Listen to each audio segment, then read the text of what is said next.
نبی کریم صلی الله علیه وسلم فرمایل بی بی عائشہ دا خلق چې د قیامت په ورځ را پاسي کنا حفاتن عراتن عرلن دا به بربند ټول را رواني میدان محشر ته خپیاب لخپیب چا سره به پیزاروم دی ښه دا کپڑے برا سره نه ښه دا صادری بنی دا پگڑی بنی اس پم دی حفاتن عراتن عرلن خپیاب لخپی بربند با میدان محشر تر روان دیسی سخ منظر بی دا خلق پر روانی میدان محشر ته برا ټولیږي ړومبې به چاته کپړې غوست ړومبې به کپړې چاته میلاویږي په آخرت کې به د ټولو نه ړومبې کپړې ابراهیم علیه السلام ته میلاویږي د ټولو نه ړومبې زمونږ او ستاسو نیکه ابراهیم علیه السلام ته به کپړې میلاو شي نو بیبي عایشه رضی الله تعالی عنها نبی علیه السلام ته وایي الله حبیبه خلق به یو بل ته خلق به یو بل ته نه ګوري دي کې به زنانا نارینا خلق به یو بل ته نه ګوري وي نبی بی عائشہ اب دسی حالتی کنا چې د خلقو د سترګې به دسی په بره ختلی بعضی وخت کې سړی ناشنا سشي وي د سترګې په ځای ودرېږي د سترګې د خلقو نه دي دا به دسی غړېدلې بره ولاړي په ځای به ولاړي دا به کته کېږي دا یومئذ شأن یغنی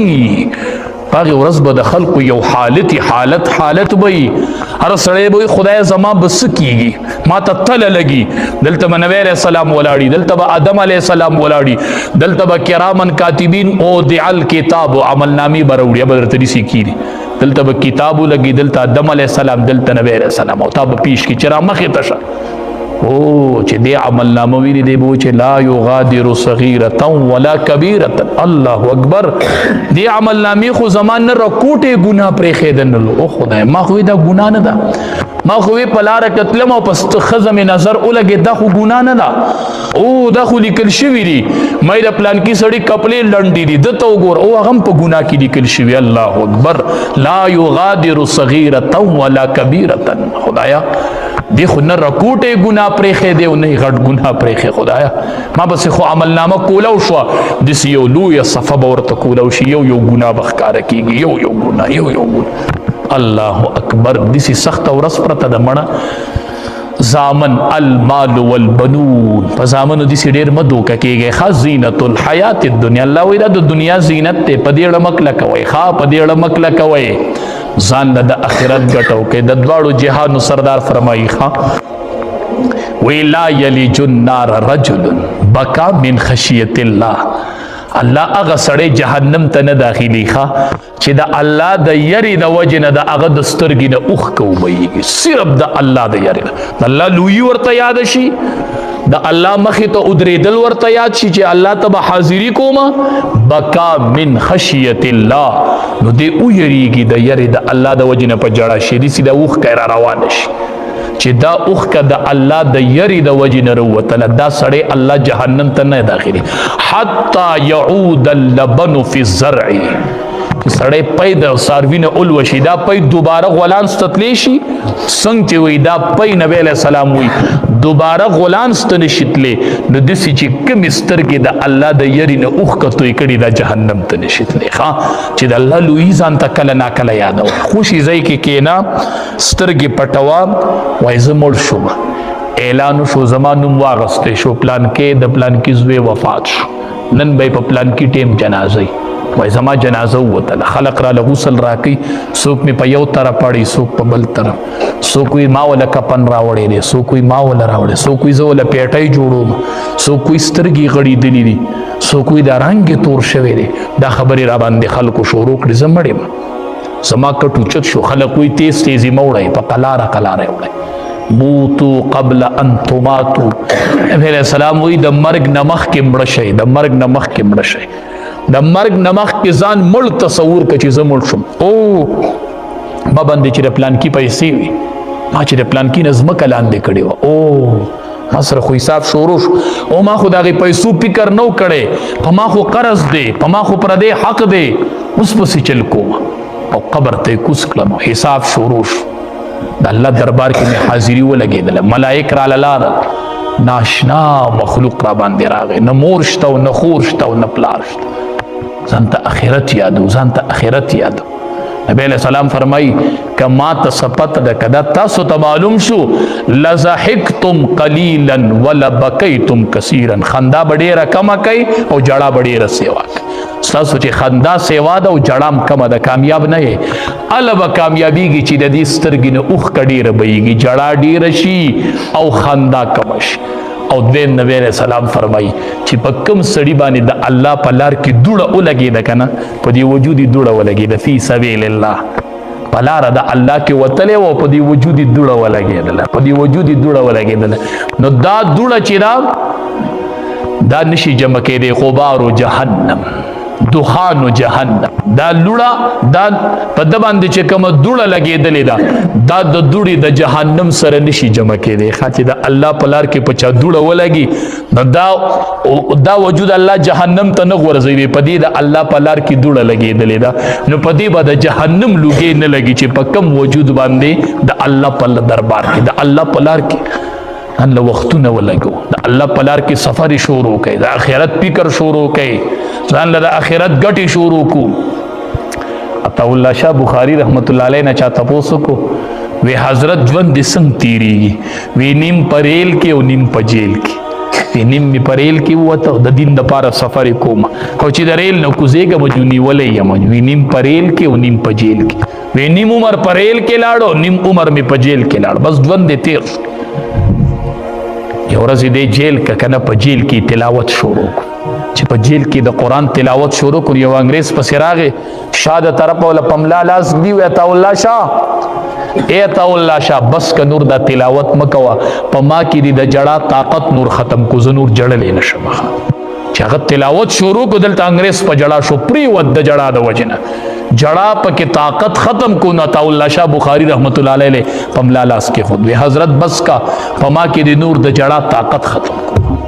دا خلقو دا آخرت تپاره ټولی سفر وی یا جیل دی او یا ریل دی، وی نیم عمر په جیل کې لاړو او نیم په ریل کې لاړ. دا ژوند دی دا تیریږي ښه، بس چې پس د الله په لار کې تیر شي نو بهتره وي، ښه چې د الله په رضا کې تیر شي نو بهتره وي. یو ورځ تقریر کو عطا الله شاه بخاری رحمت الله چې تقریر شروع کو نو باران راکې شو، د دې بره باران ته وکتل وی بارانه یا تو ورېږه او یا به عطا الله شاه ورېږي، وی دواړه نه شو ورېدی. ښه کو تا ته ضرورت ډیری ستا ضرورت ډیری خو تو ورېږه زه بس کوم، او کو زما د تقریر ضرورت ډیری نو بارانه ته ودرېږه. وی چې دې بره وکتل اوس خبره کولو سره کته کولو एकदम باران ودرېد او ماسخوتنې تقریر شروع کو د سارا پوری قوم ته تقریر کو. خپل وجودونه او خپل بچی او دنیا هر څه د الله د دین نه قربان کړل. شیخ الهند رحمت الله علیه چې کله کفن ورکو مونږ خو صرف آسان کارداري چې مجلس کې کینو د علماو لږ بدو وایو قدرې صرف بس چې یو څو لکۍ پورې وتړو، ښه یو څو تصویرانې په فیسبوک ورکو، بس دغه هم کار دی قدرې صرف دغې ته ناست چې عالم نه په دې ځای تصویر کټ کوو صرف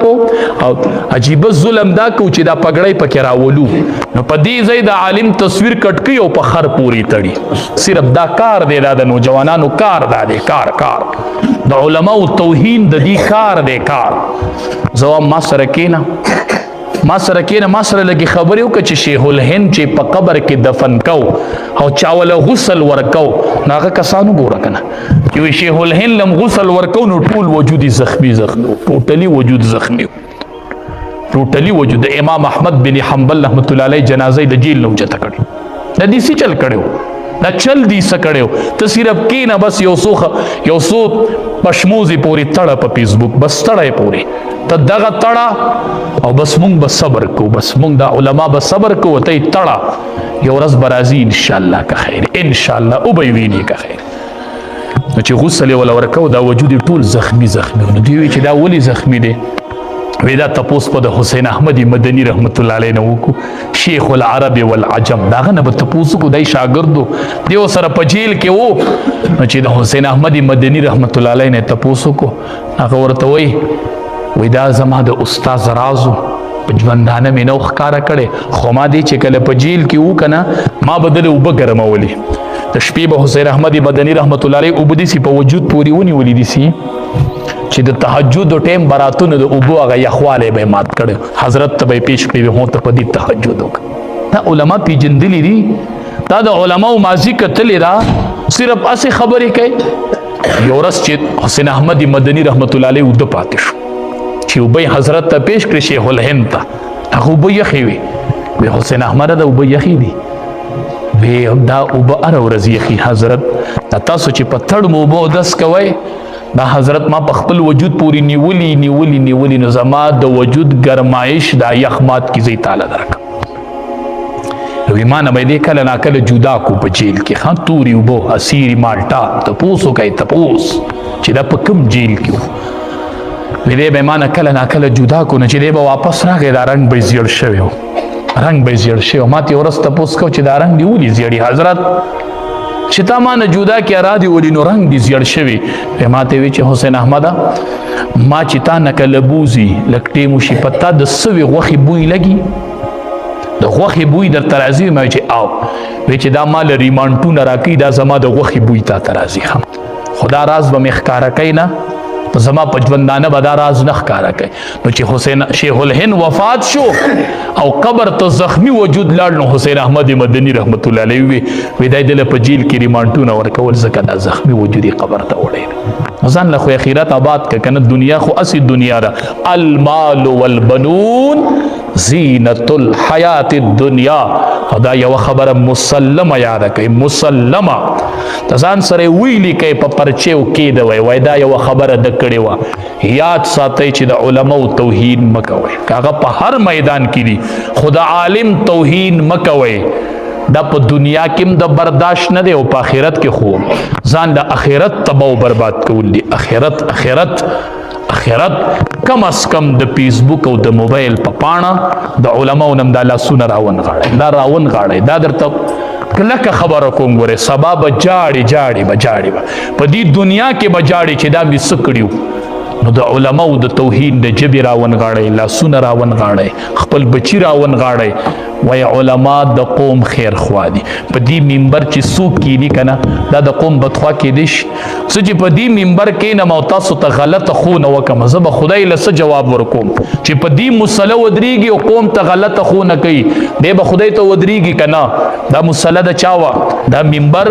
دا د حسنینو د بابا منبر دی خان دا د چا منبرو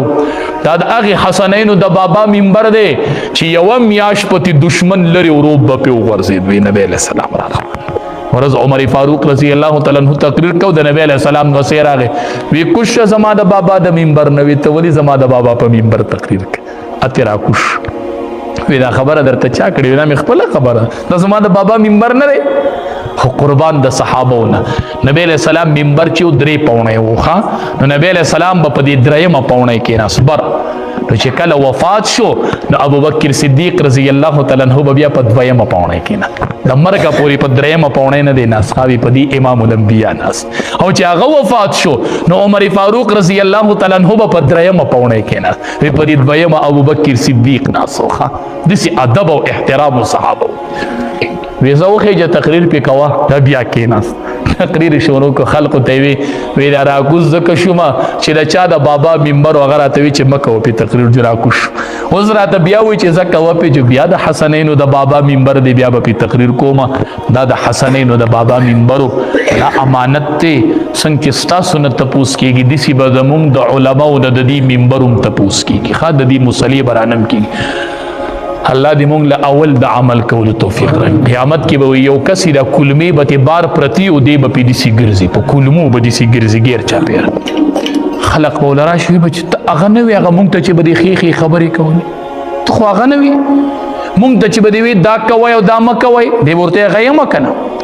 تقریرونه چې به دې مونږ ته کول هغه نه هغه یم کنه نو دا ولې دې ورته ما به تاسو ته وی او په خپل به مې په عمل نه کوونن مې دا حال خدای زمون عمل نسو کې خدای مون خوایو خدایا د دې خلقو چې په مون علماء کم ګمان دي خدای مونږه هغه شانته جوړ کې خدایا دی وې دا نیکان دي خدایا د دې نیت دالي خدای مونږ دې ته مختورن کین په دنیا او په آخرت کې خدایا مونږ باندې دې حالت مراولې خدایا زمون د ټول آخرت آباد کې خدایا آخرت هم آباد کې خدایا دنیا کې د چا څه پریشانی دي خدایا مالی دي جانی دي ځوانان دي بیماران دي خدایا رشتہ رشتي نشته دی رشتي شته دی خدای خو اولاد نشته نیک عمل او صالح اولاد ولا ورک یا الله د چا رشتي نه د جوړ رشتي نیکانی رشتي ولا ورک خدایا یا الله د بچی د ټول د والدینو تابعدار کې خدایا د والدینو نوکران کې خدایا د والدینو خدام کې خدایا د دې ځوانانو په ځوانو کې برکت ورواچ ځوانانو ځوانین په دین زړې کوي ښا د عرش تلان دي چې اوه کسان ولاړي په یې کې یو شاب نشأ فی عبادت الله هغه ځوان وي چې په ځوانۍ کې د الله عبادت کړي ښا ځوانانو ځواني د عبادت ټیم دی یا الله د دې ټولو ځوانۍ په عبادت زړې که خدایا دې علماو سره چې دا څومره خلق مینه کوي مونږ سره کوي نورو سره کوي خدایا د عامه او د کمانه راشي خدایا پیسې ټیکټونه وختونه